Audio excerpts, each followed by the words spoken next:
Pozdravujem vás zo sídla spoločnosti Root Brands Nashville, volám sa Patrik a spolu s kolegami sme sa rozhodli urobiť pre vás niekoľko videí, ktoré by vám mali výrazne pomôcť orientovať sa na webových stránkach, porozumieť systému objednávania, práci s predplatným Root Prime, pre ktoré používame skratku RPS a niektoré ďalšie aspekty a podrobnosti o samotných webových stránkach. Ako vidíte, nachádzam sa na úvodnej stránke webu. Vidíte, že nie som prihlásený, pretože na tomto mieste sa mám prihlásiť alebo zaregistrovať. Vidíte tiež, že sa nachádzam na anglickej stránke.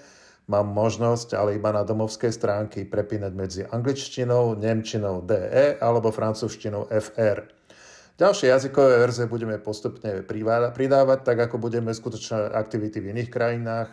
Pripravíme webovú lokalitu v taliančine, turečtine, španielčine pre Mexiko a Španielsko. Budeme teda pridávať ďalšie jazyky. Tu môžete vidieť, že sa nachádzam na domovskej stránke Root Brands. Budeme pokračovať. Zostanem na webovej stránke v angličtine a prihlásim sa. Ak ste u nás nováčikom a nevytvorili ste si účet, zamerajte sa sem na pravú stranu obrazovky.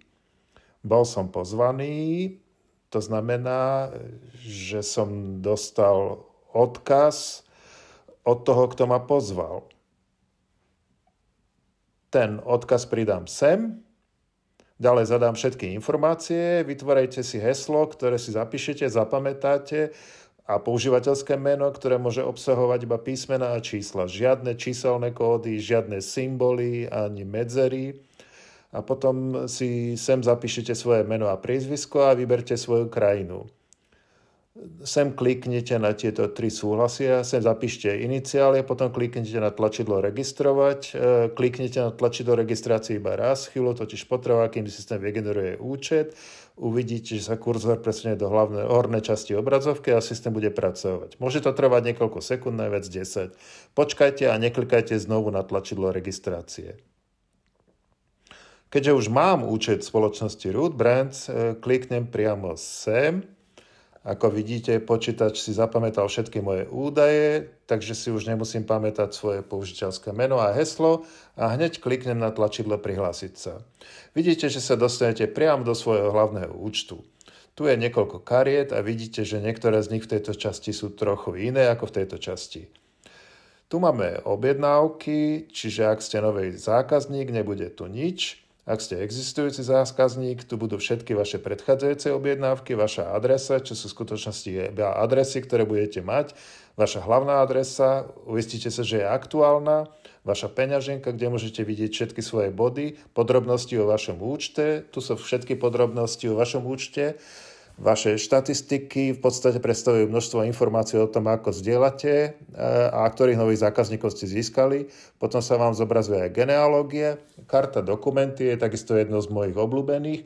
Tu sme vymysleli u nás v centrále, aby sme skutočne pomohli podporiť našich ambasádorov a zákazníkov.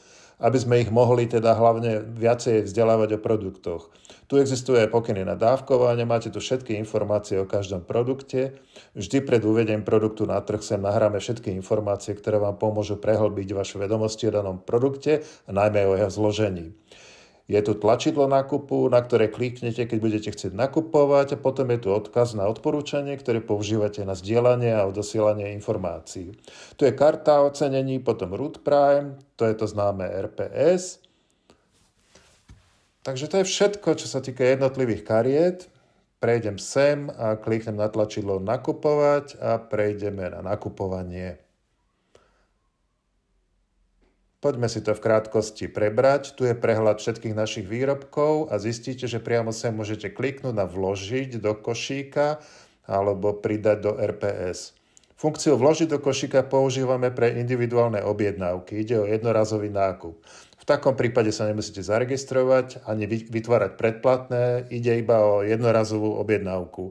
Na tejto stránke teda môžem kliknúť sem na fotografiu výrobku a prejsť na informácie o Clean Slate, alebo ak už viem všetko o Clean Slate, môžem skrátka pokračovať, kliknúť na vložiť do košíka. To isté platí aj pre všetky ďalšie výrobky. Ak mám záujem ich pridať do môjho Root Prime, o tom budeme hovoriť trochu podrobnejšie v ďalšom videu.